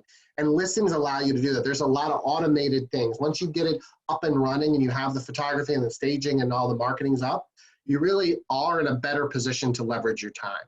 And if those of you that are building out teams, you know it. The other people can be doing some of this stuff. You have to let go of some of the control, but you definitely want to do that. So let's go into what I call the pre-listing magic. I'll tell you, I've been teaching this workshop for years, and only 2 or 3 people ever do this part. And I don't know why, because it's just magic. So the first thing I will tell you is that I want you to consider this little small book. I don't know if you've ever heard of The Purple Cow.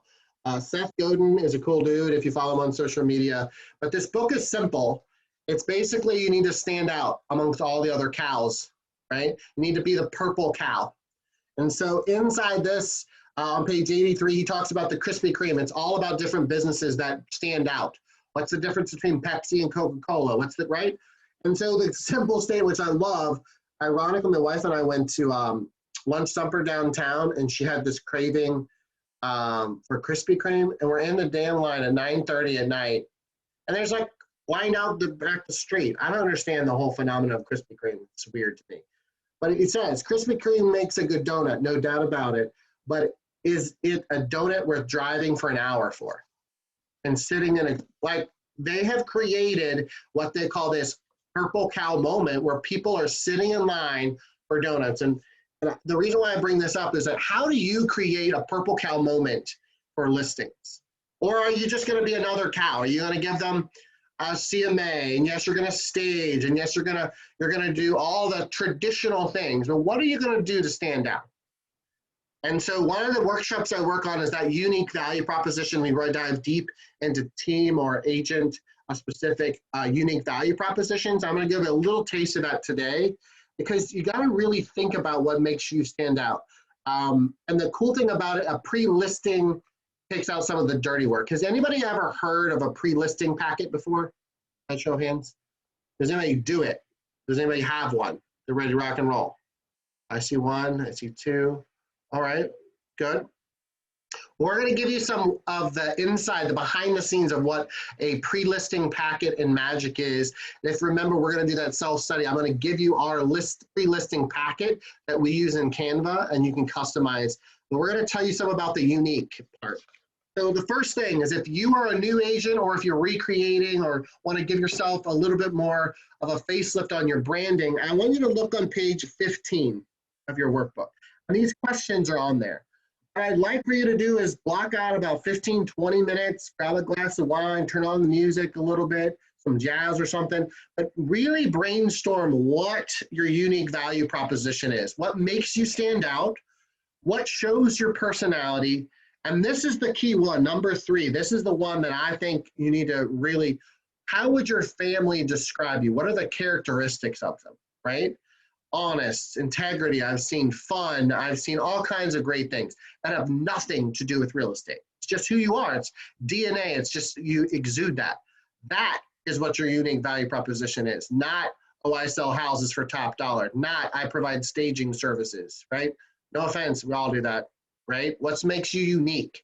Because in a pre-listing packet, this is what's going to stand out from the others, right? And first thing is, most people don't do a pre-listing, so you're already going to stand out on your own. But what makes you special, makes you memorable? Because you got to remember, when someone hires you as a listing agent, they got 3 things. They got to like you, they've got to trust you, and they've got to remember you. Write that down, right? They got to like you, they've got to trust you, and they've got to remember you.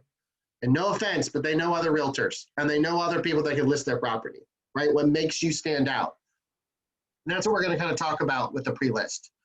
All right, so if you're kind of filling in the blank on page 16, it provides the sellers with the paperwork they need to get the home listed, and it saves you time at the appointment. You're actually going to pre-fill the listing agreement out minus the price. You're going to leave that blank, and you're going to have that printed and put in this packet. And you're like, oh, well, I don't know if they're really going to sell, or I don't want to sound pushy, right? They need to read it anyway. They need to see it. You know, you're not there for, you're not a nonprofit. You're there to get it done, right? So why don't you pre-fill out the paperwork? If it's wrong, if it's not, you can bring another set, you can cross it out, but setting the stage that you're there for an appointment, not just to hang out and drink tea, right? Saves you time in the preemptively answering any questions, right? So you're gonna drop this off ahead of time, and they're gonna be able to get a list of questions ahead of time to you, right? So you're not caught off guard. A lot of people I coach are like, I don't work with sellers because I get so nervous at the listing appointment. Well, that's because you're afraid that they're gonna ask you a question you don't know the answer to, right? Get ahead of it. A pre-listing allows you to get ahead of those questions. It gives the seller the extra time to see the market data of what's the current market going. They're going to put some of that market data in there. I don't care if you just print off the screenshot of what I shared with you this morning, or this afternoon about the market trends. They think they know what the market's doing based on social media and Google and Zillow. It's wrong. That's not correct, right? The market, there's actually a statistic that the consumer is 6 months behind what the real market is doing. So they think they know what the market is, but your job is to show them that. It also allows you to brand yourself. The pretty stuff, the cute stuff, the logos, the quality of the paper, what package it comes in. It shows your personality, and it says, man, this person is professional. They're wrapping it up. Here's really, we make as much as lawyers, dentists, nurses, doctors. This stuff needs to look good. I don't want to, a person wouldn't coach you by having a pre-listing packet photocopied with a staple on the top. It needs to look good, right?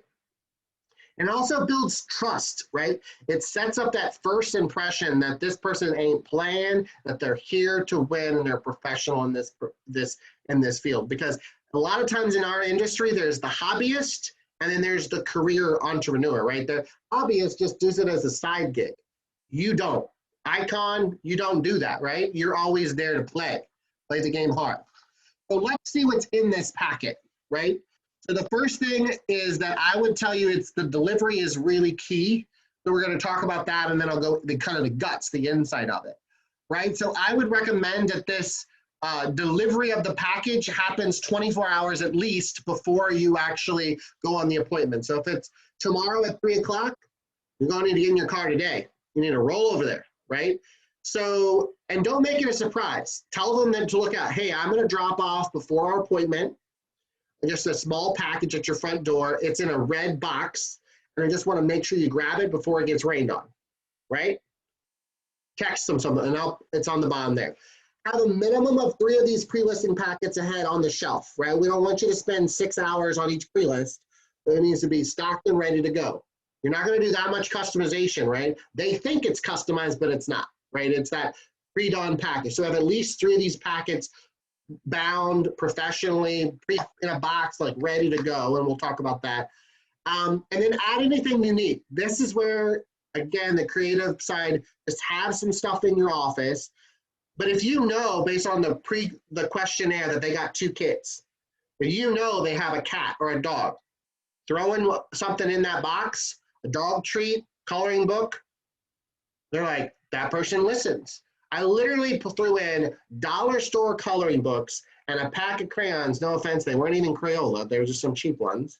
And they thought that was the best thing ever, right? Because I cared about their kids. And pets. If y'all think I love my daughter, but you give them anything about my dog, I've sold, right?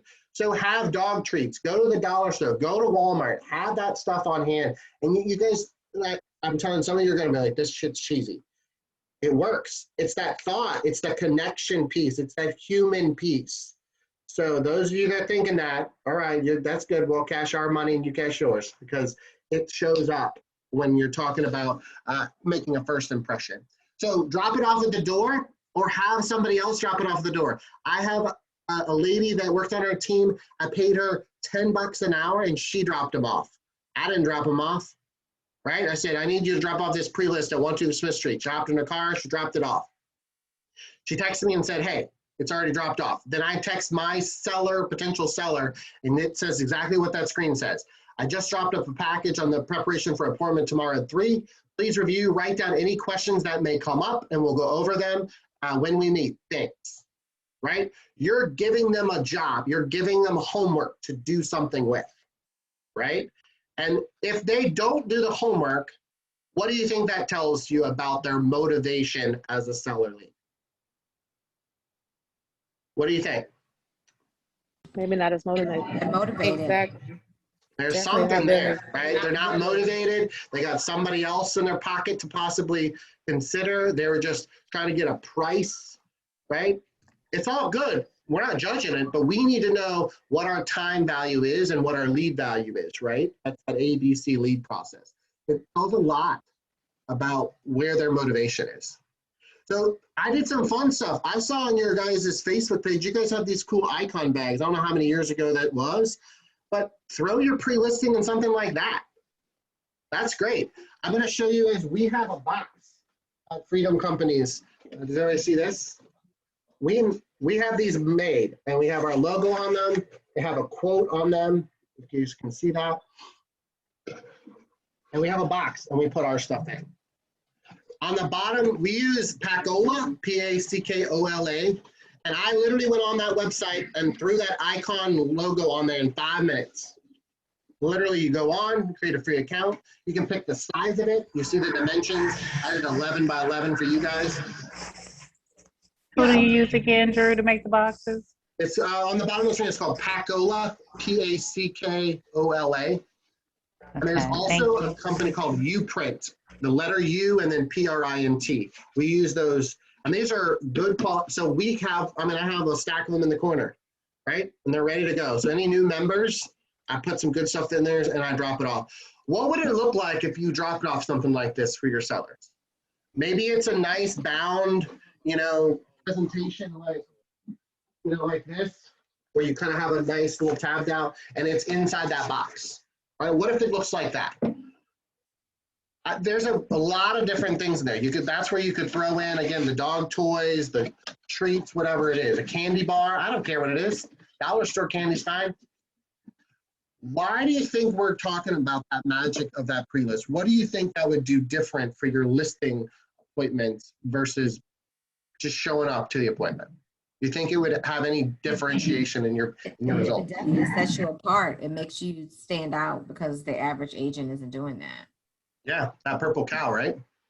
David, what about you? You unmuted too?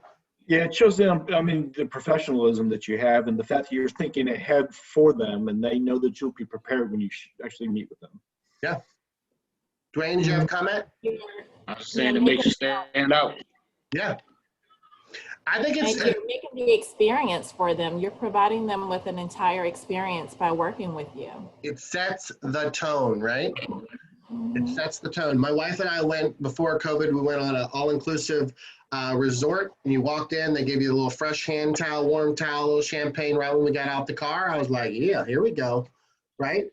That could have been the crappiest hotel and resort ever, but my first impression is that we're rolling. We got this. My money that I spent to get here was worth the investment, right? And they haven't even hired you yet. So I would just consider as a brokerage, as an organization, as an individual entrepreneur, have some of these, have some investment in that.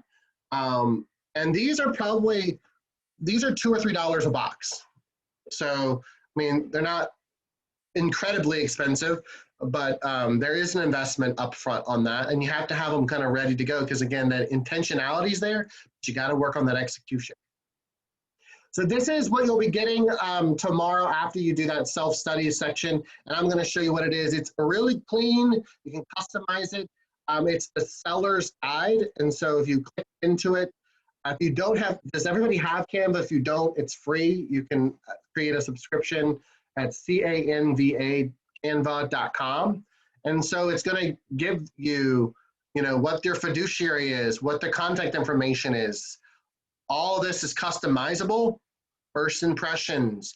It's giving them a kind of a how-to guide of what you want them to do and recommendations as we go through. Launch day, all kinds of cool stuff in here. So I'll be sending you this link tomorrow so you guys can play with it.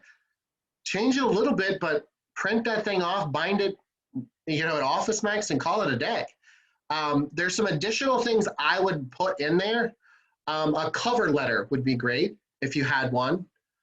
I used a resume, like old school back in the day when I was interviewing for jobs, I used my resume because you're interviewing for the job, right?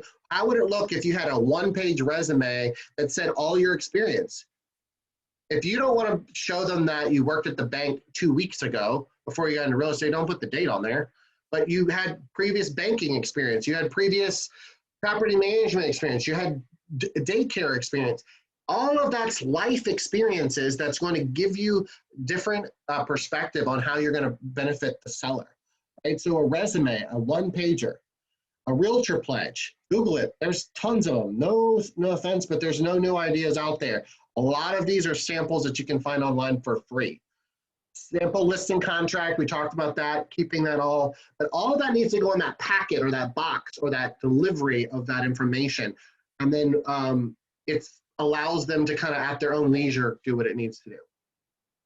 Well, let's say you don't want to do that. Let's say you don't want to buy the boxes, that you don't want to go through the hassle of driving to the house because it's 25 minutes from where you live. All right, you're not off the hook yet because I think a pre-list still is important.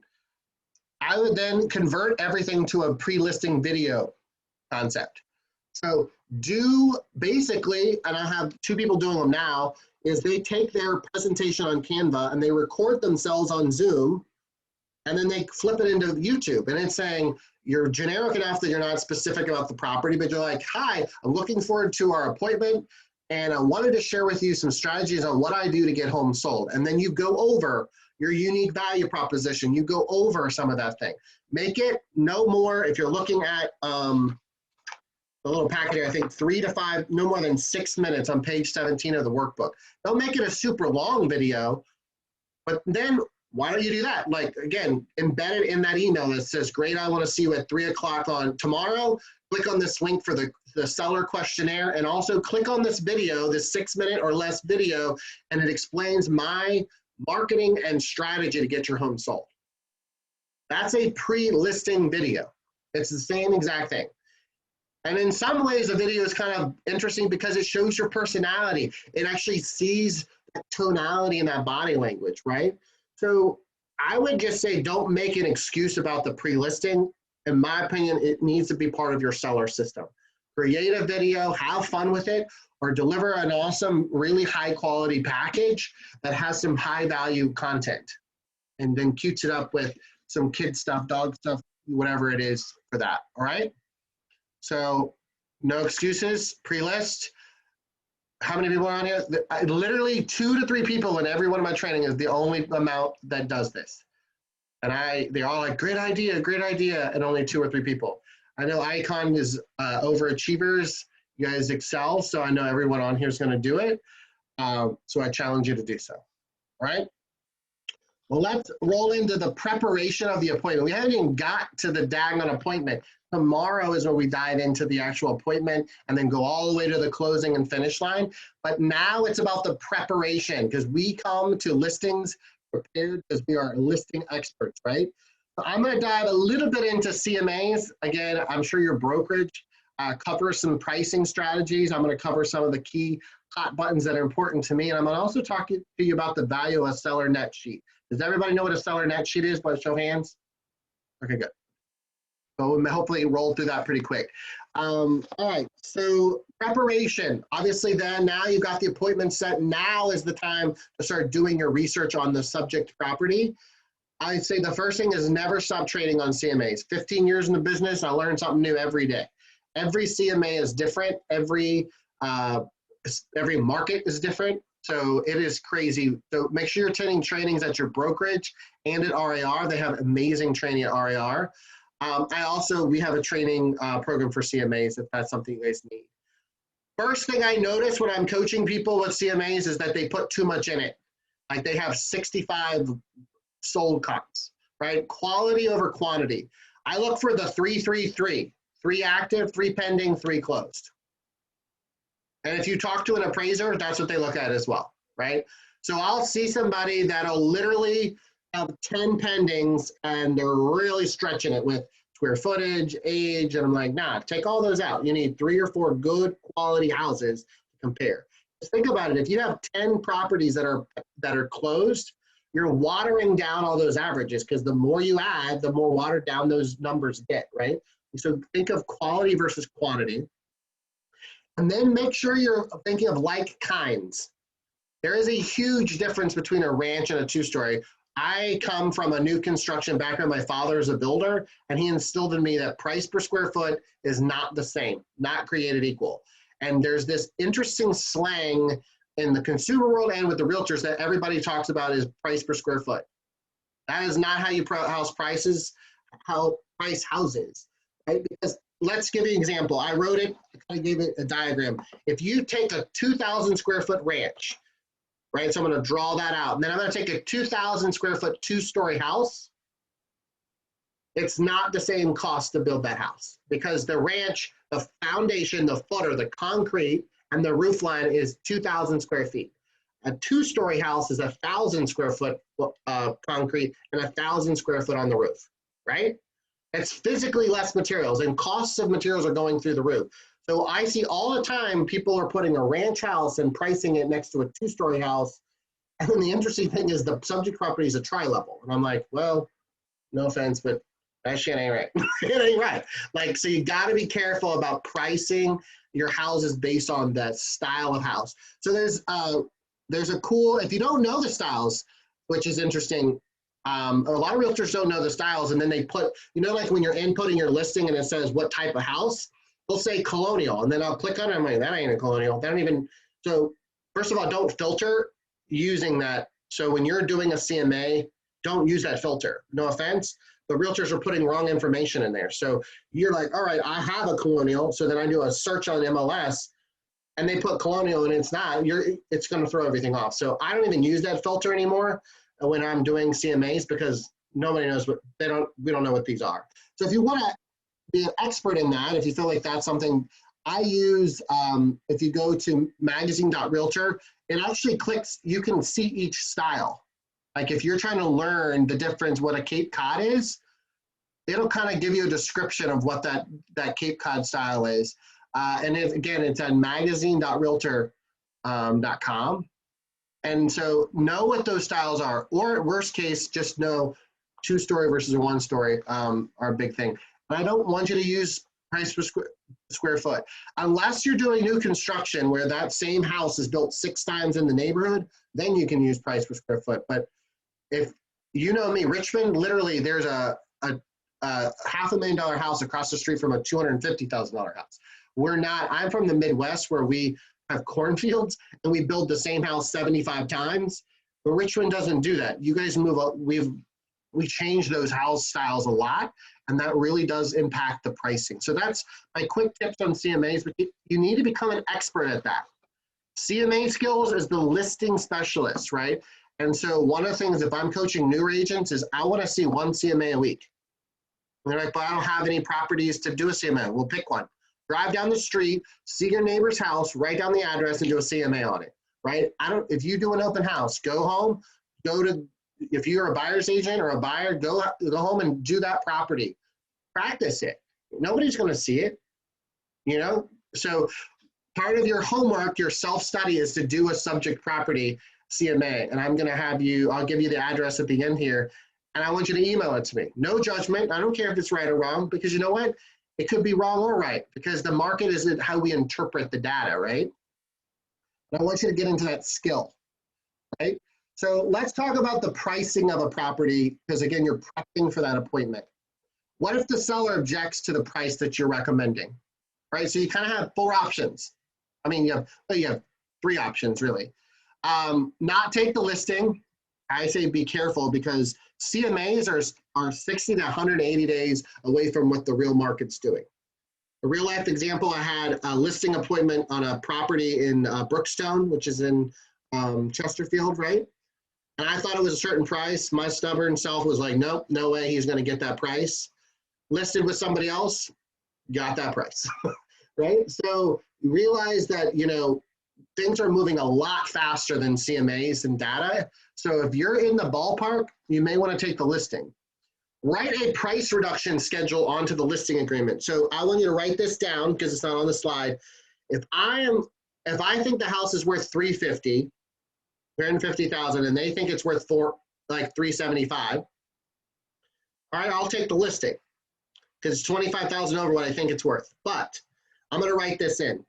In the event we don't have an offer, if we have 10 showings, I'm messing up your page here.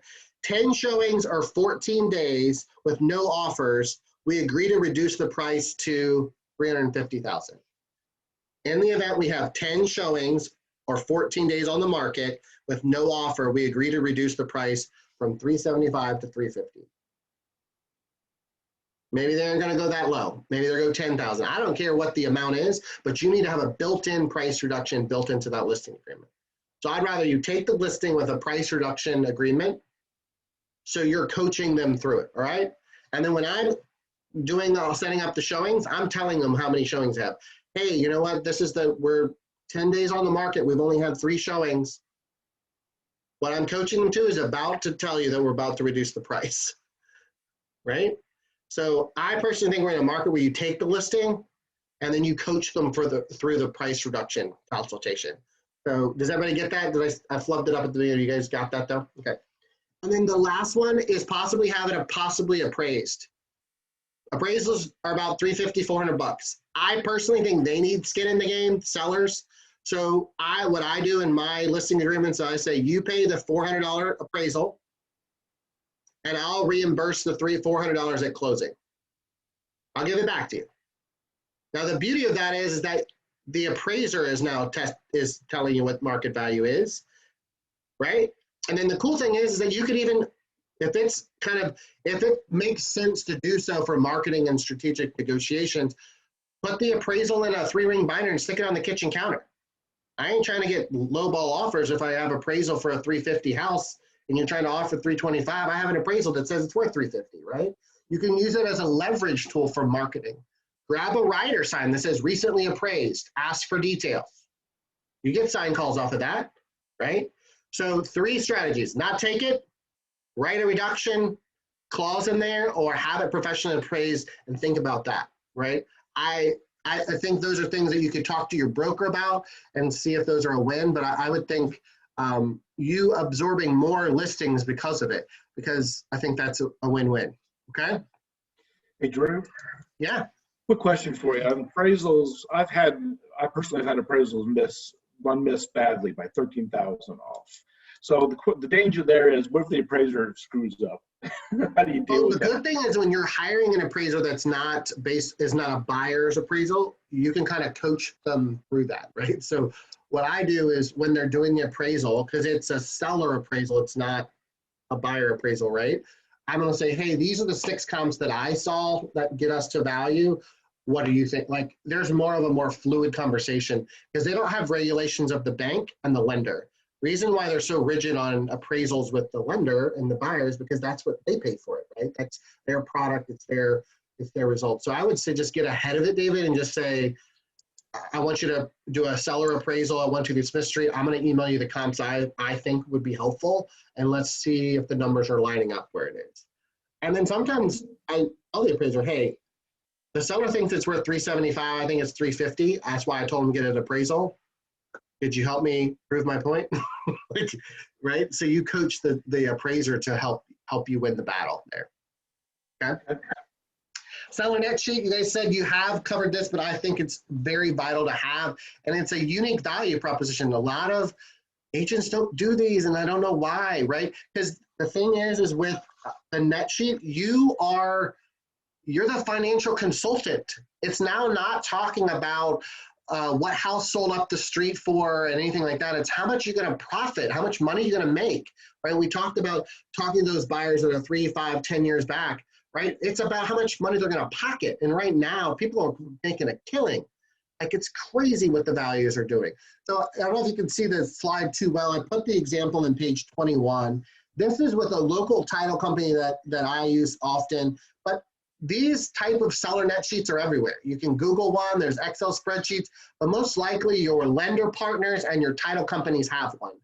I like the ones that the title or the loan officers have because they make it look like a flyer and it's branded to your brokerage or it's branded to your team. And so these are the key things you need to know. The anticipated sold price, if there's going to be any closing costs, if you see trends in your CMA that they're paying, $2,500 in concessions, you can build that in. Your commission, the seller loan payoff, that's in that Google seller questionnaire. It says, what is your loan payoff, right? So you may see the tax record, they bought it for $200, but you don't know what their balance of their loan is, right? That's not generally public knowledge. Sometimes you can sleuth it out through tax records, but asking them what that loan payoff is and telling them why you need it. And then current tax values, it's going to ask you for 2 things. All seller net sheets ask you for the current tax rate, like the yearly fee, $1,800, $2,500 they pay a year for taxes. And it's also going to ask the current rate of what they think the house is valued at, tax value, right? The $250,000. The reason why you need these 5 pieces of data is it then deciphers all that and puts it into that seller net sheet, and it shows how much they're going to actually end up making money on. I will like to make a note. If you look on page 21, I want you to circle the bottom 3 are something that I've added. Not all seller net sheets offer this, but I want you to, if it says other fees, I want you to consider this. A seller usually has to do a termite inspection, right? You know that? And then home inspection repairs. Even if the house thinks it's perfect, there's going to be something wrong. A home inspector isn't hired to say, good job, your house is perfect. That never happens, right? So put a little budget in there, like $2,000, $1,500, whatever you think it's going to be.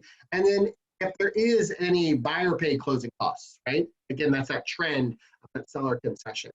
So the other thing is that if you are adding any other expenses, maybe you don't pay for staging, they pay for it, right? So if you're charging, the stage is going to charge $1,000 for staging or something like that, right? Anything that you can show them that this is what you're going to walk away with. So in this example, on a $400,000 house, they're going to make $18,440 after they pay everything out. After they pay the taxes, after they pay your commission, and they pay the buyer agent as well. This is the consultation conversation. This is not I'm telling you what your house is worth. I think realtors would get stuck in telling people what are their houses worth rather than showing them market data and showing them what to do. All right. All right. Rolling on here. So there's one other thing I wanted to cover, and I don't know where that is on here. Oh, it's for tomorrow. So we'll talk about it then. So let's talk about the takeaways. Again, like 2 to 3 things that you think you're going to implement. So I want you to unmute. And before I do that, just why you should show up tomorrow. I want to cover that because I know you guys are busy professionals. And then I'm going to recap self-study. We're done. So we'll be right on time at 3 o'clock. We're going to give you the listing presentation and the hacks on how to deliver that. And then we're also going to go over marketing the listings, negotiating offers, and the closing process to get you more referrals. Okay.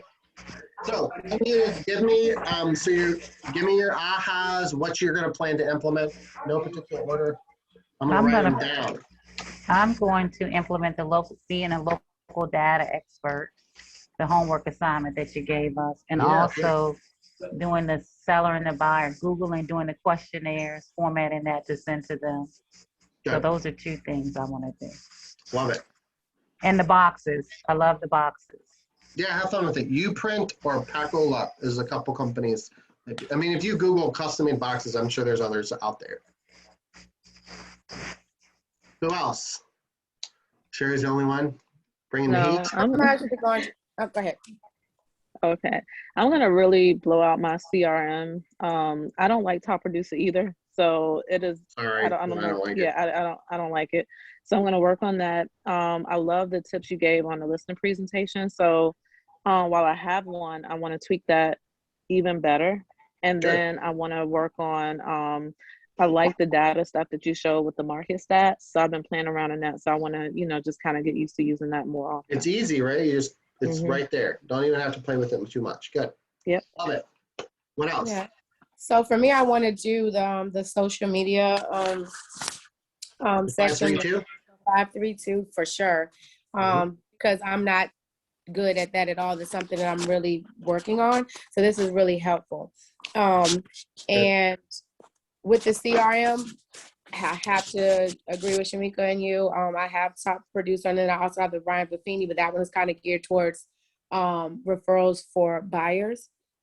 Right. So I have to figure out, I'm going to check into some of these ones that you shared to see if I can add a better one for all the of those side of that I mentioned do like a free trial. So don't put like your whole database, but maybe try. I think most of them do 14-day trial. Try one for 14 days. Throw 10 people in there, including yourself as like one of your other old emails, and just see what it's showing you. Right? You don't have to commit right away. Okay.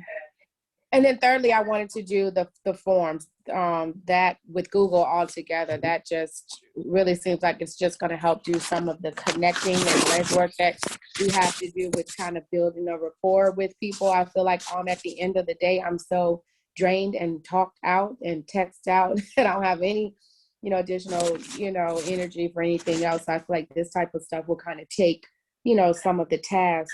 Well, and your consumers feeling the same way. They've worked all day. They've homeschooled their kids all day. And then you're rapid firing all these questions over the phone. They're giving you half answers because they're just like, I don't know. Versus if they do the Google form, they're thinking about it. They're going to take at their own pace what they're going to answer. You get more of an authentic answer when you're using, in my opinion, a Google product like that. So, what else? We have plenty of time for plenty of more. So for me, I'm gonna work on the CRM portion. I've been using I started using I think it's HubSpot. HubSpot's good. Yeah, I'm trying to familiarize myself with that. I'm also gonna work on the social media portion. I'm slowly boosting my presence on social media, and then the homework assignment, getting familiar with that market section that I've never used it before. So I'm gonna play around with that. Good stuff. Good. I will tell you, any CRM probably has what they call a tag or a grouping system. Needing to use that is key. So like an example of a group is family, church, soccer, mom, whatever you name these groups or tags, however you want, because the problem is even though you put them in, you're not systematically, we're going to talk about it tomorrow, but there's a system that I use for your database management. I don't think it's in this section. Let me make sure I didn't skip that. But I think it's important that you guys have some tagging in there because it's important. Yeah, we cover that tomorrow. Because it's important for you to be able to keep up with your people in a systematic way. So anything else? What else? More stuff? For me, Go for it. oops. That's how Zoom world works. We just all talk over each other. It's all good. For me, definitely going to work on incorporating market stats into, conversation and things like that. Good. The Google Forms is also a great idea. I used it for when I was having people sign up for like the buyer presentation that I did. And I have been thinking about trying to incorporate, I watched a presentation on people using bots to ask those same questions, but I didn't think to use a Google form. Yeah, it's free. So I definitely will be incorporating that. Good. And the same thing with the CRM. I have been looking at different types of CRMs. I know some people use, a couple of people I think in the office use Follow Up Boss. The key thing with all databases, you guys could, even if you guys use 10 different databases, like X brand, whatever it is, there's still 5 or 6 or 7, probably 7 fundamental things all databases do. It's like a car. We all drive one. It's just the brand that we prefer, right? Some have leather seats, some have cloth seats. It's all good. So I definitely think don't be afraid of, I was taught to use a CRM in a way that scared me and intimidated me. And it's easy. You make it easy that works for you, but just find one that works, that is functional. They're not perfect. None of them are perfect. So you're going to not like something about each one, but find one and commit to it. And then just, again, it's a working product. And that's I think the biggest thing. I had tried, someone told me about a free CRM. I think it's called Insightly, I believe. It incorporates inside of your Gmail. Yeah, and I put it there and I was like, what in the world am I doing? No, I need a separate program. It's like I cannot. Rolodex kind of thing. It's not really, that's not really. Yeah. It's not a spreadsheet. Yeah. I mean, that's okay though. Yeah. Anything else? Anything else? I have just a couple of minutes left with you, but I want to go over kind of that homework. So this is your screen for the CMA. So remember the first self-study is that RVA expert. Remember we go into CVR MLS and you click on that. And if you look on page 3, I'd love for you guys to just fill in the blanks. There's 7 spots and then just text or email me that response, that data point. And I'd love to get you to build a habit of doing that every month. The second is to complete a CMA for the subject property. Again, no judgment, good or bad. I live in the West End. This is kind of near me. This is a random address I pulled off of the tax record, which I would want you to do. Like if you don't have a subject property, find one. Just have fun with it. There's no wrong answer.